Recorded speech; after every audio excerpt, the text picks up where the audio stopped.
Right. I got noon central on my side. So we're going to get going. We appreciate you all jumping on to today's webinar, Occupational Medicine, Sales and Service, Driving a Steady Income Flow to Your Clinics. I'm excited to have Hunter Shamblin with us. I'm going to introduce him here in a moment. If you don't know, I'm sure if you're on this webinar, many of you do, but if you don't, myself, I'm Dusty. I'm one of the founders of Cowork Health. We are a platform focused on helping clinics manage their employer relationships for occupational medicine. That means it's a portal, but also means it's many things beyond that for helping with billing and result sending authorizations and beyond. So if you want to check us out, we're coworkhealth.io. But the star of the show here, Hunter, let me introduce him here real quick. So Hunter Shamblin, for the last 4 years, Hunter has been managing the business development for a large AFC franchise group that spans Tennessee, Georgia, and North Carolina. He's currently the director of business development and leads a high-performing team that focuses on driving growth, building strong client relationships, and delivering exceptional service to thousands of occupied clients. I've worked with Hunter for maybe the past year or so and his team, and I can tell you that I have no doubt they probably excel at all those things, just knowing them a little bit. But Hunter, I'm going to hand it over to you, and you're going to do most of the talking from here on out. But you Sure. just let me know when you want to go to the next slide, and I will do Sure. my best. Well, And thank you. one last reminder, we are going to take Q&A at the end, so please ask your question as Hunter runs through his material. Hunter, go for it. Thank you, Dusty, for having me. It's an honor to be here. I'm definitely, this isn't a paid plug, but if you're not on the Cowork system, the Cowork portal, hey, you should do it today. It's one of the greatest things we've done in our department. It's really helped us maintain our AR, and we love it. We've just now started probably a month ago, really getting the full scope of what Cowork can do. We've implemented everything, I think, Dusty, right? And Dusty, you tell me if we hadn't, but we're doing the authorizations through the portal, everything. We love it. Our customers love it. And I'll tell you, it has created some sticky relationships, which is always a good thing, always a good thing. So we love it. And I can't tell you enough how much we appreciate Dusty and what he does for us, but we'll get rolling, Dusty. So I've got an agenda page here, and as Dusty said, Hunter Shamblin. I work for, I don't know if some of you may know Jack Fromm, Larry Kugler, John Tacker, that group, based here in Cleveland, Tennessee. So right here, sandwiched between Knoxville and Chattanooga. If you know where Cleveland's at, I would be very shocked. Every time I'm, going through an airport or at a conference or whatever, and, I introduce myself from Cleveland, they always think Ohio, but they say your accent, there's no way you're from Ohio. So anyway, it's definitely fun to watch people get confused when they hear my accent and think I'm from Cleveland, Ohio. So, but thank you again, Dusty, for having me on. And the first slide I wanted to go through is our agenda page, and really what I wanted to do on today's call is just kind of give you a 1,000-foot over view of what we do out of our business development department and how we've seen some successes and who we go after, and pretty much just anything and everything that has to do with occupational health sales. So the importance of developing a well-organized call plan, learn how to structure your outreach and boost your productivity through planning and consistency. Who's our target audience? We'll touch on that.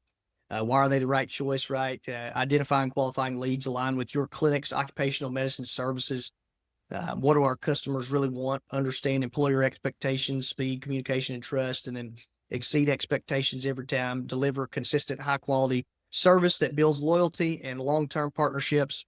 And then we'll wrap up with tracking macro and micro and macro successes through reporting. So Dusty, if we could go to the next slide. So one of the things that Jack, I don't know if many of you know Jack Fromm, but Jack is one of our 4 partners, and we've got 25 locations now. And Jack has been, golly, in the sales world, I guess, for 42 years now.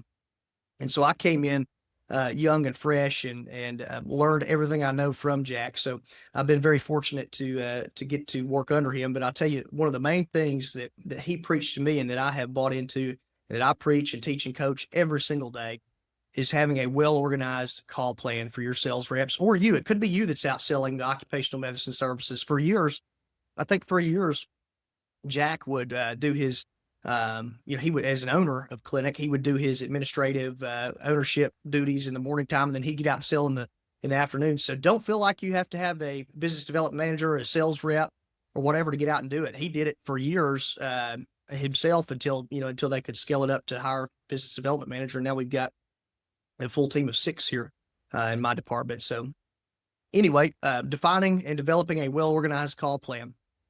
You know, we always say that why number one, why would you go in? Why would you go into attacking your day without a game plan? Right? You've got to know when you're out making these calls.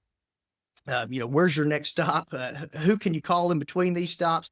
One of the things that I've always done, especially when I was out selling it myself, and I'm a little bit old school. I know I'm a younger guy, but very old school. I'd have a notepad and paper that, I wouldn't go through my CRM system just because I like the notepad and paper, and then I'd load it in at the end of the day. Don't make fun of me for doing that, but I'd have a notepad and paper of customers that I could call between actual in-person visits or networking events or whatever, my day had in store there. So, and I'll tell you all too now, ChatGPT, especially the membership ChatGPT there, it will actually, load in. If you load in, 15 addresses of companies you want to go see in a day to call on, you can go on there and put in, maybe it's your house or your clinic or wherever you want to start your day from, put those addresses in or those company names in really, and you can go to chat and say, chat, give me the most efficient route starting from my home or the clinic, wherever you want to start your day at. And it'll actually put that in order for you. So all the things that used to take me 2-3 hours to do that I'd wake up early in the morning or be doing it late at night, now chat can get it done for me in about 2 seconds. So I'm very grateful for that. But we always want to be so efficient in our call plans. That's one of the most critical things that I could tell you that would give you some insight on how we've had our success in this space. So targeting the right prospects. I don't know if any of you are Grant Cardone fans. I love Grant Cardone. He's a little controversial, but in the sales space, I'll tell you what, he's as good as it gets. And he's got a quote that I love where he says, "Who's got my money?" You can go into a networking event or whatever it may be, or a conference. Maybe you're targeting like a regional manufacturing conference in your area, and you've got several regional manufacturing contacts in there. Maybe you're calling on the safety managers that are there at that conference.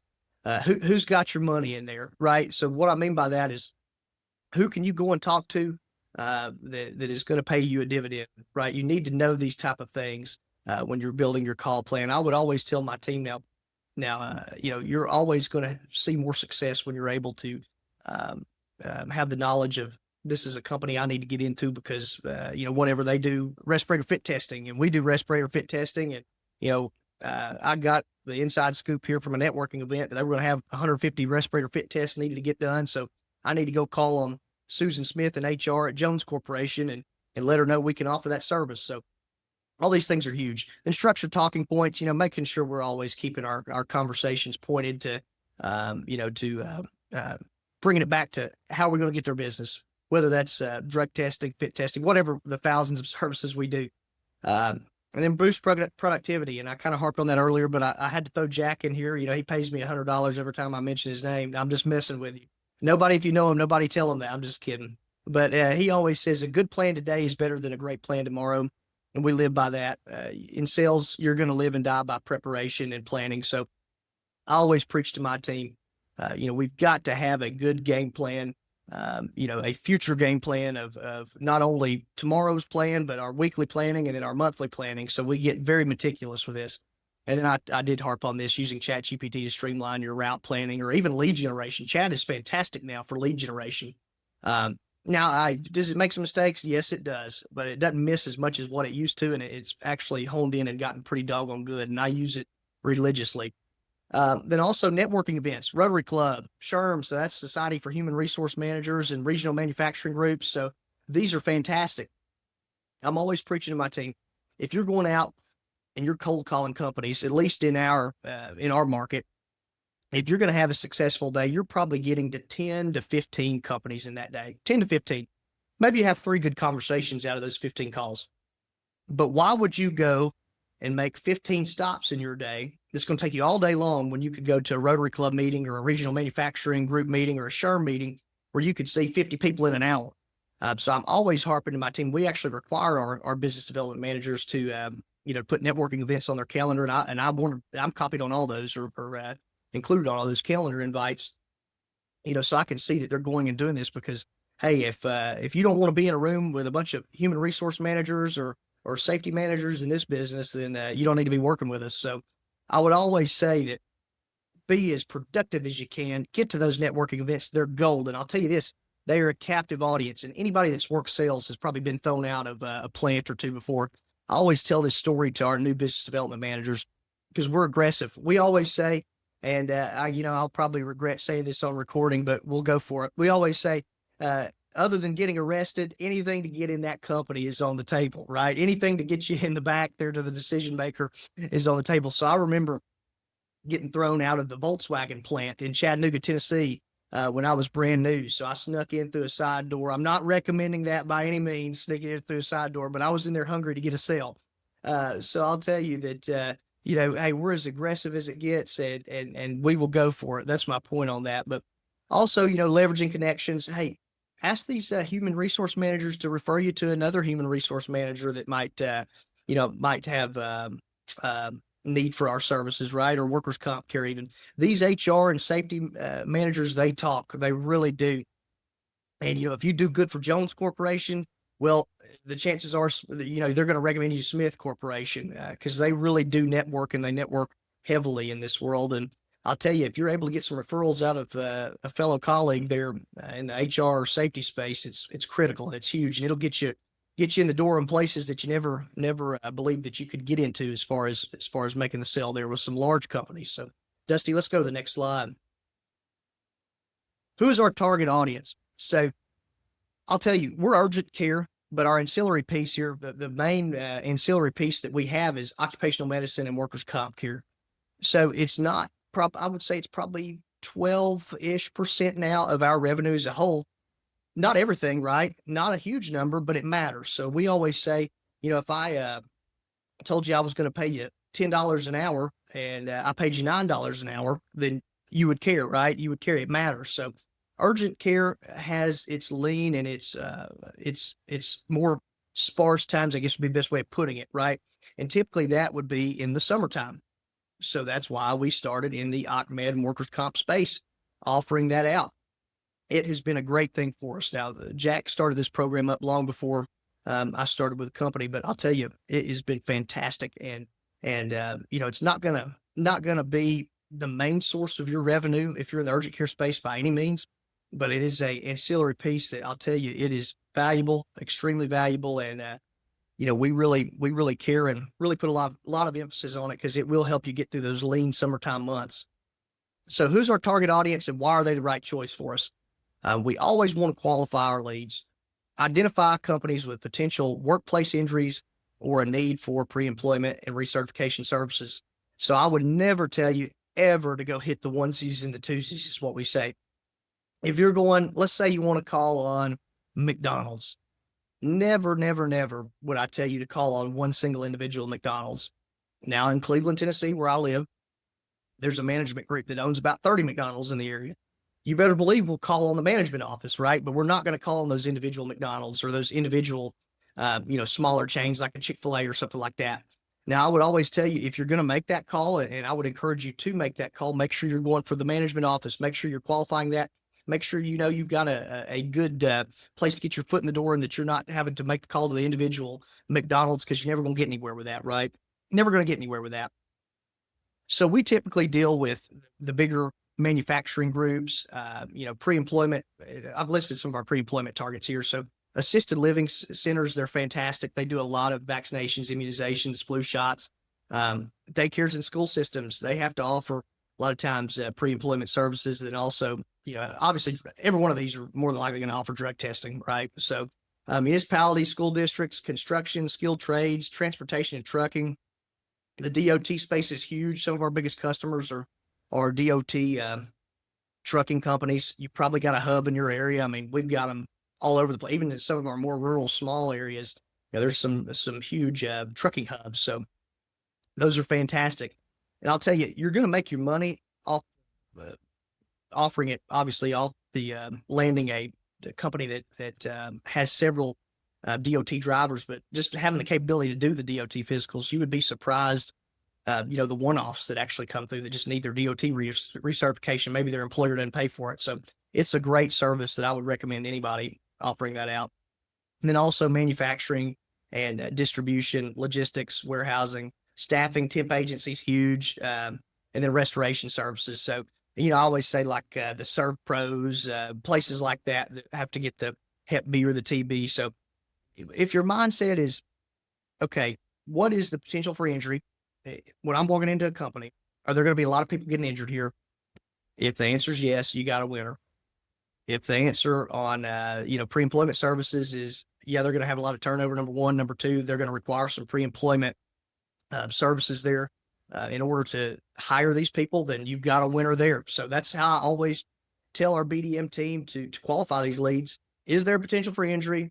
And is there a need for pre-employment and recertification services? And if yes, and if it's a substantial or, a consistent amount of that per month, then hey, let's get in their door. Let's find a way to get in there and land them. So Dusty, let's go to the next slide. Workers' compensation targets, and these vary. You're going to get some pre-employment services out of some and some work comp out of others. What I did is I divided them out and really gave you the best, the best split there, if that makes sense, for where we see more of each target, if that makes sense. So workers' comp targets, veterinary clinics are great, animal shelters, restaurants. Now, like I said, wouldn't go for the one-offs, but the larger groups, grocery stores. I used to not preach on this until I saw what our Chattanooga business development manager was making off workers' comp care at Walmart, and my jaw hit the floor. So I'll tell you guys, it's an easy sell. It's an easy sell going into some of these grocery stores like Walmart, Harris Teeter, Lowe's Foods. Really, it's not hard, and they've got on-site HR there. And me personally, when I went in, I've never had them tell me no, that they wouldn't, they wouldn't request our clinic as a vendor there to use us. So we've done well with them. We've done well with the Lowe's and the Home Depots, believe it or not, too, because there's a lot of workers' comp injuries that go on in the hardware store industry, if that makes sense. They're lifting a lot of boxes, doing a lot of heavy lifting, forklifts running. I mean, a lot of potential for injury there. So landscaping, tree services, great. Auto repair shops, service industries, and then manufacturers as well are great targets to land their workers' comp care. Dusty, let's go to the next slide.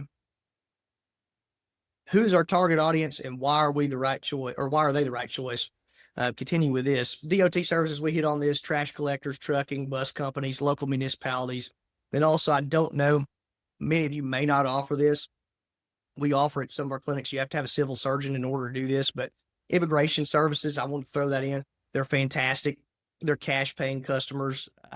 I used to remember, I think it's around $350, $400 is what we typically get for one of those, cash money up front. And I'll tell you, it was the easiest marketing campaign we ever did.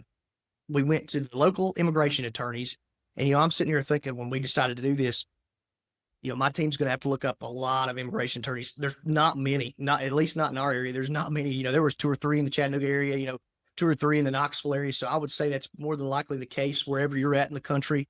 But if you decide to get in that space, I would say hit those immigration attorneys up. Now, not every attorney's office is going to have an immigration attorney in it. You need to go immigration specific. But what we did is we asked them, predominantly, what nationality are you seeing, the most of, and sometimes it was Hispanic or, or maybe it was European, or whatever, Ukraine. There was a lot of Ukrainian immigrants coming there at one point too. So, what we did is we got our flyers on the immigration services printed, in that respective language. And, if it was Ukraine, we put it in their language. We put it in Spanish as well, whenever the immigration attorney told us. And then we took them. They loved it because they could take that flyer and say, boom, go to AFC Urgent Care. It's right down the road. The directions were in their native language. They had it right there for them. And we saw a lot of that. We still see a lot of that. And then also health departments are happy to recommend it too, because there's just some stuff they're not going to be able to do that we do. And they're happy to refer out to help the patient there. Dusty, let's go to the next slide.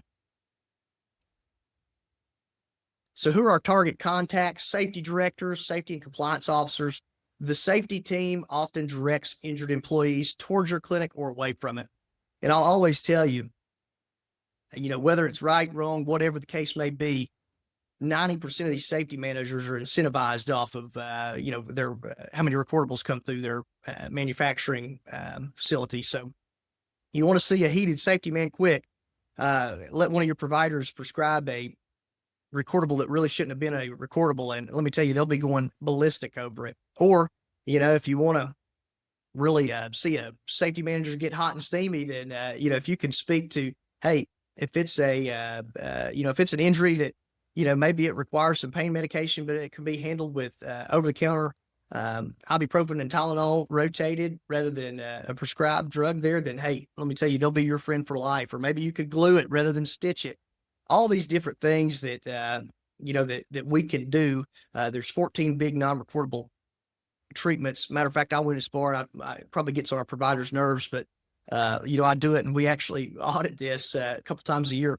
I printed off the big 14 in red and hung it above each of our provider stations' heads, just to give them that last little reminder there before they go and treat that patient. Can they do something in the non-recordable realm to make sure the injury stays non-recordable? Now, I'm not saying that some injuries are going to have to go recordable. Absolutely. And at the end of the day, we want to provide the best care for that patient. That is our end goal. But if you can do that and avoid a recordable at the same time, why not? Why not? It's a win-win. And that's what we preach and teach and harp to our providers. It's huge.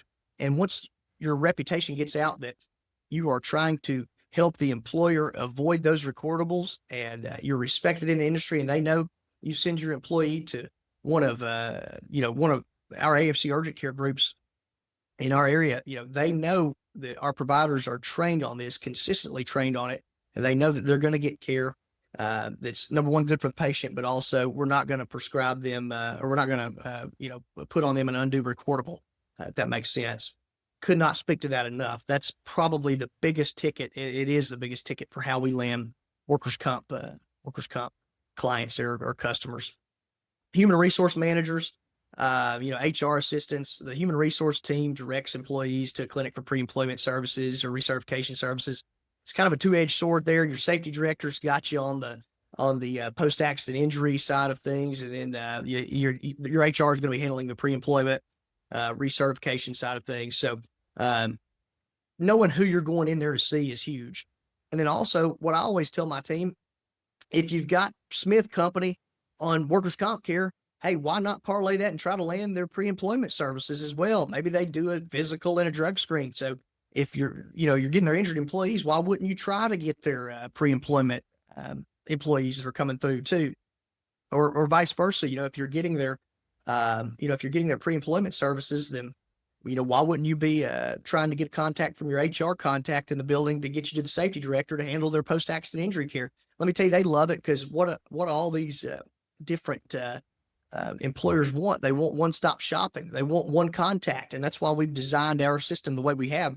We have a business development manager that handles each of our locations there. So typically they have 6 or 7 locations each they handle for us, but we want to direct those contacts back to that business development manager so they can handle it immediately for them. So they can reach out and not have to go through the front desk and not have to sit there on hold for, 30, 40 minutes or whatever the case may be, like they have to do everywhere else. No, they can call. Back when I did it, my pitch was, hey, you don't have to go through the clinic. You don't have to call the front desk. You don't have to call the center administrator. You call me, call my cell phone number any day, anytime, 24 hours a day. Now they're going to call you 24 hours a day or on the weekends. 99% of the time, no. But they love knowing that you're going to pick up that phone, and maybe it's, they're missing a drug screen result, and maybe the clinic didn't do something right.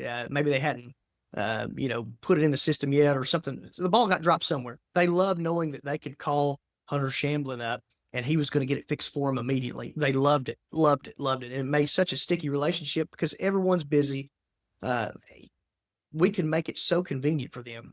And that's how we've landed so much business, over the years, is making it so convenient for these critical contacts that they come to us and they know that if it's a issue, whoever their BDM is, they're going to handle it. They're going to handle it immediately.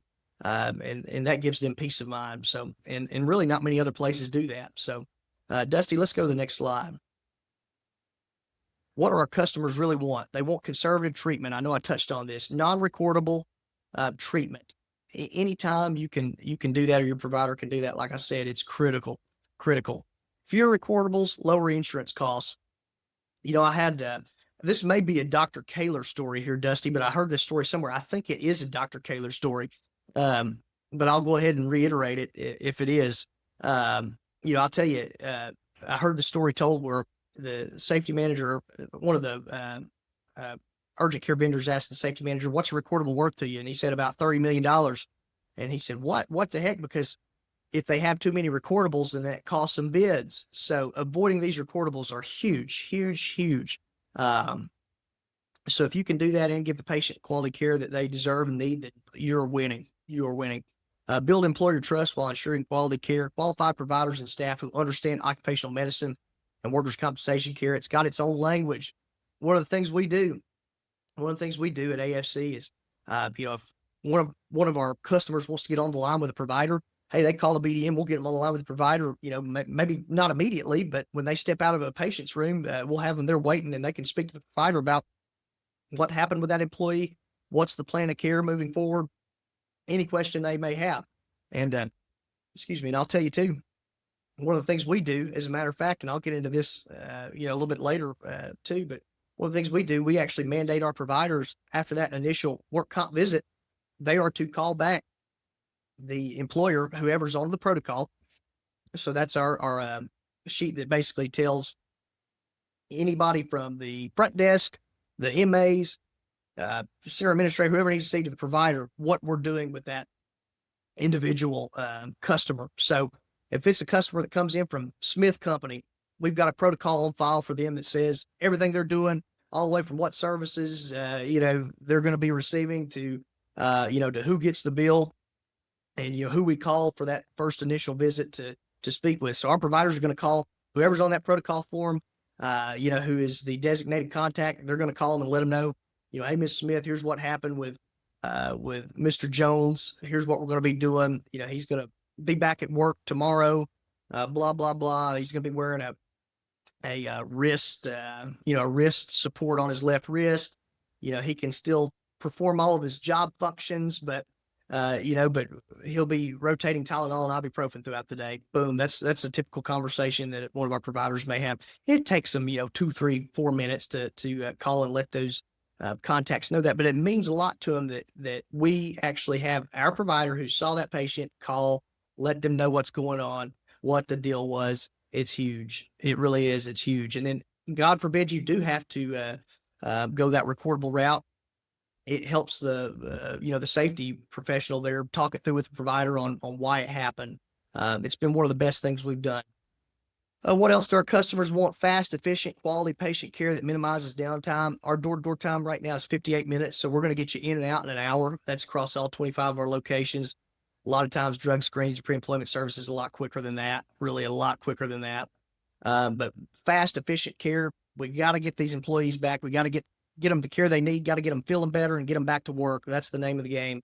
And then centralized coordination of services tailored to each company's protocol. I hit on that, the protocol form that we set up for each of our consistent customers. Now, we're not going to set a protocol up for a one-off or anything like that, but customers that are using us consistently will have that protocol account form on file. That way we know everything that's going on. And then, like I said, too, clear communication and feedback, and verbal and electronic there from our team. So verbally from the providers and electronically, the front desk will send those documents over. Let's go to the next page, Dusty. Okay, what else do they want? Employers aren't buying from their clinic, they're buying from you. I cannot harp on this enough.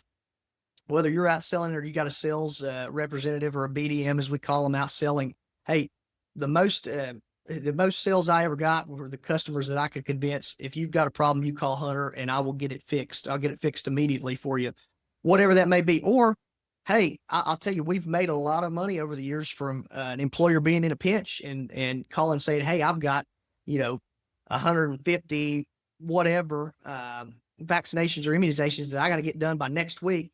Is there any way in the world you could get our people in?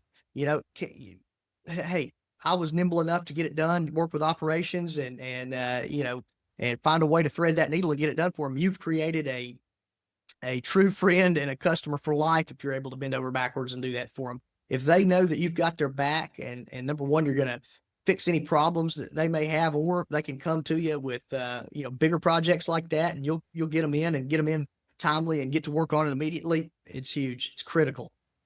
Become the expert in the room for all things occupational medicine, workers' comp care. We always preach and teach on that. You've got to be the expert in the room. We're always reading articles in the occ health space, doing continuing education, just making sure we're up to date on everything. Be their go-to solution. Talked on that already. You're their go-to solution, right? whoever their contact is.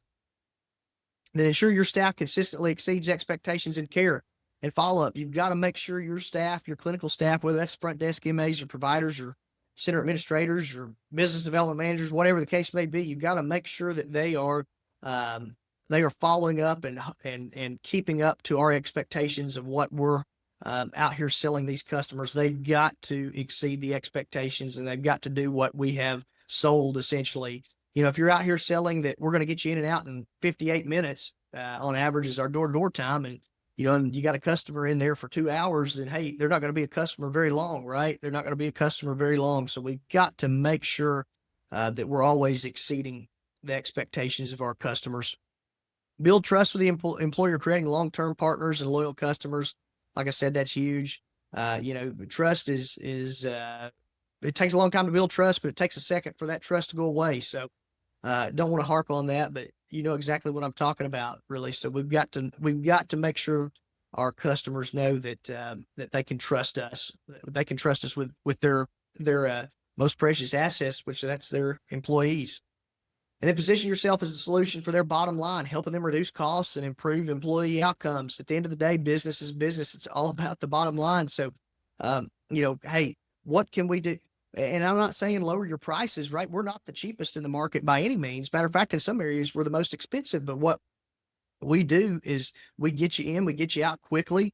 You're not going to have to sit there and waste time by hunting down your bill, because we've implemented, systems like the co-work portal. We do everything we can to absolutely make it as streamlined as we can for our employers and make it so easy and so simple for them that they don't want to leave us. And it saves them money at the end of the day, because, hey, time is money. And then also too, if we're out here practicing what we preach, and we're keeping the majority of these injuries in the non-recordable realm, then that's huge. It affects their bottom line. It's huge. And, that's one of the main things that these customers really want to see from us. Now, let's go to the next slide, Dusty. This is the last slide I've got here. Tracking micro and macro success through reporting. So the beautiful thing about sales is the numbers do not lie. At the end of the day, if I've got a sales rep and the revenue is going like this, we've got a good sales rep. And hey, I've got one lady that works for us. I think she forgets her computer charger every other day, or we have to buy her a new computer charger every other day, but we'll keep buying them for her because her revenue is going like this. We'll work with the other problems, right? We'll address those. But if the revenue is going up, then you've got a good sales rep. If the revenue's flat or decreasing, then it's time to dig in and look at it. So at the end of the day, that's our report card. So how we track our services, we track it about any way you absolutely can. And the reason why I do that, and I'm kind of a nerd when it comes to the macro and micro tracking, is I want to be able to forecast, and really I want to be able to say, all right, we're looking good, 2 months down the road, here's where we're looking, what we're going to be doing. You can do that, but you got to stay on it. So we track our services separately. So the two main services I would tell you that we're offering, the two main lines, is the occupational medicine line, which we consider that, the pre-employment services and the recertification services, and also the workers' comp care. The reason why we track that separately is we really want to break it down. Number one, to see where we can build more business, right? And we have reporting for this too, that shows us customers that aren't using us for workers' comp, but they're using us for occupational medicine care. We want to know those things just so we can go back and say, hey, you're using this for workers' comp care. What does it take to earn your business on the occupational health side of things too? What can we do to get your drug testing or your pre-employment services? So all those things, but we track it weekly, monthly, and yearly. And then also we will track the collected, and we will track the revenue that we're billing for. We track it, all different metrics there too. So and then also we combine the services in a total revenue line, monthly and yearly too. So we'll track that occupational medicine line, and then also the workers' comp line. We'll put those together and then track those monthly and yearly, collected and uncollected as well. So let's see here. Employer paid services. So that's your Occ Health services, your EPS services. Typically, I would tell you that shows up 30 to 60 days after charges. It can go a lot quicker now that we're getting people through the co-work system and we've got the recurring invoicing. You can get that down a whole lot. You can get that down to that 30 day range there. And then what you do after you're able to zone in on that, it'll really undress who your problemed customers are. And then you can address that. We're fortunate enough, we've got an in-house occupational medicine coordinator who's in my department, who actually manages our collections and our billing and everything, all the ins and outs of our collections and billing. And, you know, and hey, we're consistently every week we're working a collection report of, you know, these customers that go over our 30-day terms. So we operate on net 30. I would recommend that, you know, on the EPS services. And I'll tell you what, don't want to harp on collections here, but you hold these customers accountable early and let them know that you're going to be calling them if they don't operate within your net 30-day terms. And if they can't operate within those terms, and hey, they can do business with us. They're just going to pay at the time of service, right? So we do all those things, all those things. Then workers' compensation revenue, 60 to 90 days after the charges, more of a lag time there. Typically, that's when those dollars will come rolling in. And then, like I said, always a key tip here is always track what you're billing versus what you're collecting, so you can see and forecast where you're at. Like you know, I'll tell you, we're set up, and I can already tell you the range we'll be in. You know, at the end of the month here, but we're set up to have a record-breaking October. And the only way I know that's because I track what's being billed for. That money's not showed up yet, but I'm tracking you know, the billed for dollars there too. So I know, hey, we're in for a record-breaking month, which is very exciting. And then also, you know, hey, sometimes you're sitting there and you're tracking it and you're seeing, good grief, I'm down, you know, I'm down bad right now. And what do we need to do to right the ship? So all those things, that's why we track it. The numbers don't lie at the end of the day. If your numbers are going up, you're in business. If they're stagnant or going down, you know, you got a problem. Dusty, that's all I've got, but I tried to keep it to 30 minutes there so I could open it up to questions if anybody has any.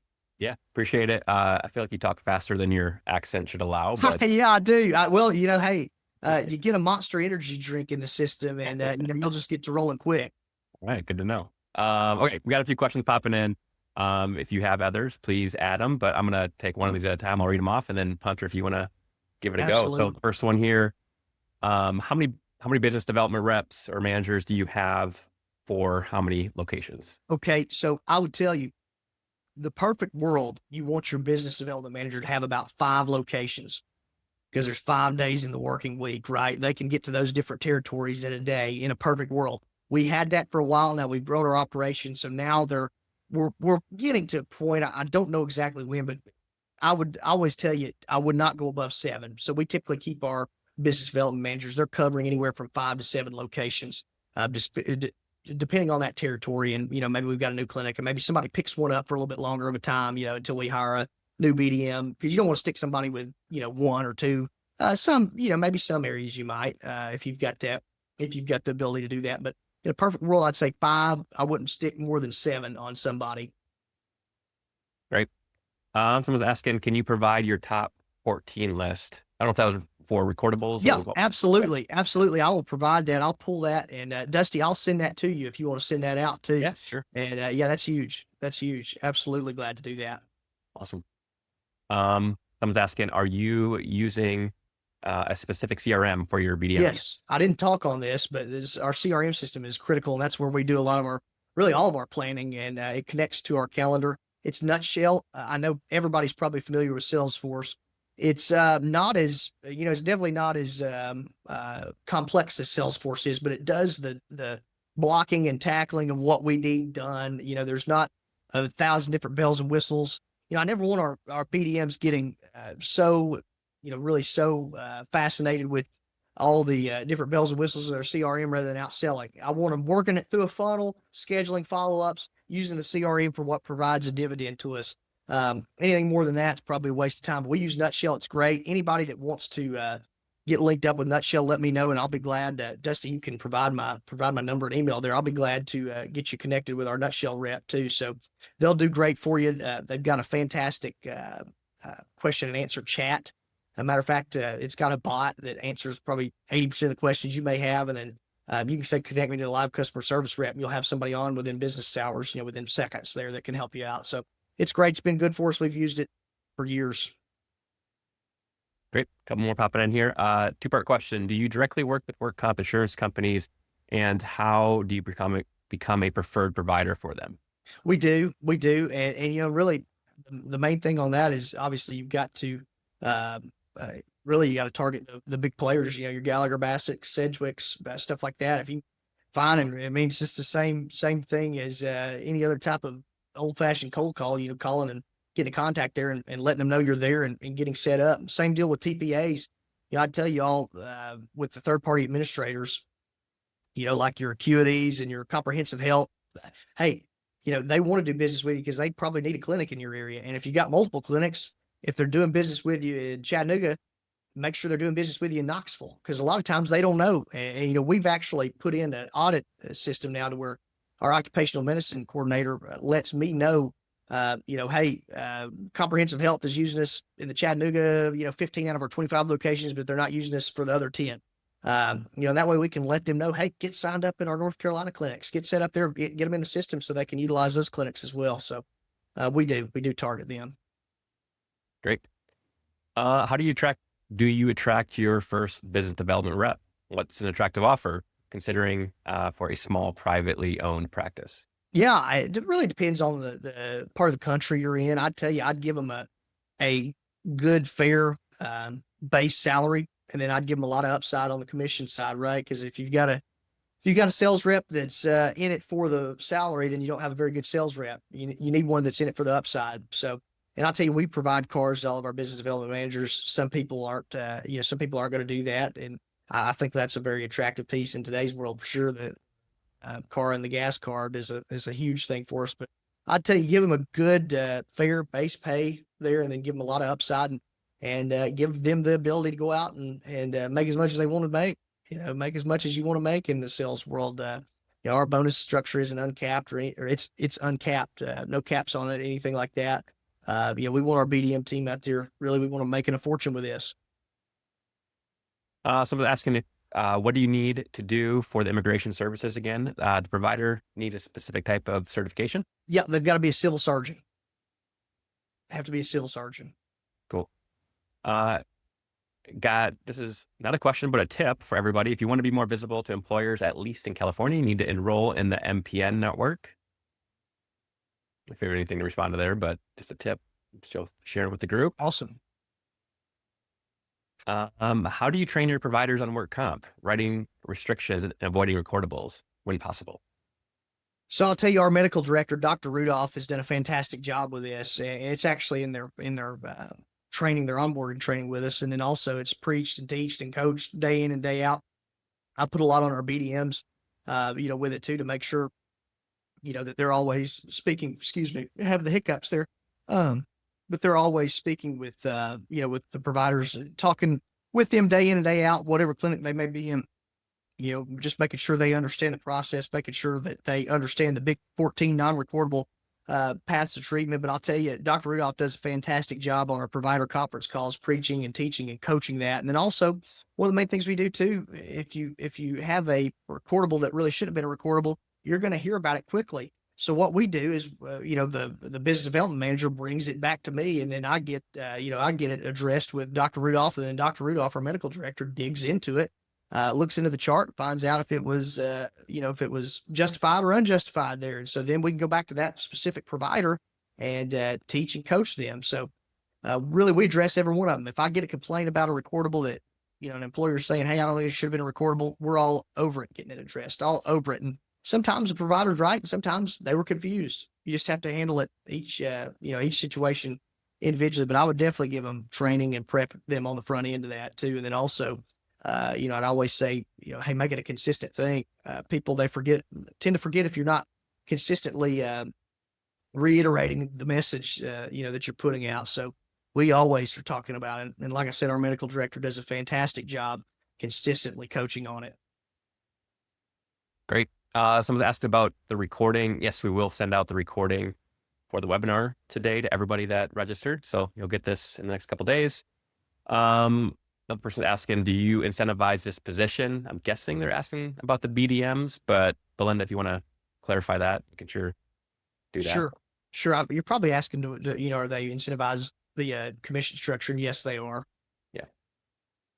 You want that. I'd tell you, I wouldn't hire one without incentivizing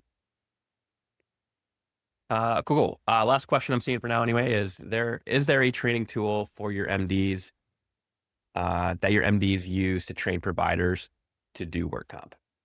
Well, I'll tell you, we've got some in-house training that, we've developed over the years, but one of the great programs that I can't remember if we're still utilizing this or not, but I've seen some of it. Doc 1's a great resource there. Dr. Kaler, I know I mentioned him earlier. That's a great resource, for you, as far as that's concerned. And he goes into the nitty gritty there, in a lot of areas on how they can perform procedures and other things, in a non-recordable uh, facet there too. I'll tell you another thing. This just hit me. I know this is kind of spinning in a different direction. What is the name of that? The owner who owns the company of our DME vendor is Sean Blackmore. TLC DME. That's what I was looking for. TLC DME. I would plug them. They actually have a huge, fantastic variety of non-recordable supports, not braces, because they don't immobilize that body part. So they're non-recordable. Now there's some recordable braces that they offer as well, but they have a fantastic selection of non-recordable DME there that our providers utilize, and I'll tell you, it could be a profitable line for you there if you implement that. So if anybody wants Sean's contact, be glad to get that to you as well. He's great, been over backwards for us. Great. Well, that is all I am seeing. Appreciate all the engagement and you joining us. Like I said, we're going to send the recording out. Hunter, awesome job. Appreciate you doing this with me Anytime. today. And I'm sure we'll talk to you soon. But thanks, everybody, and we'll see you in the next one. Thank you so much. Thanks, y'all.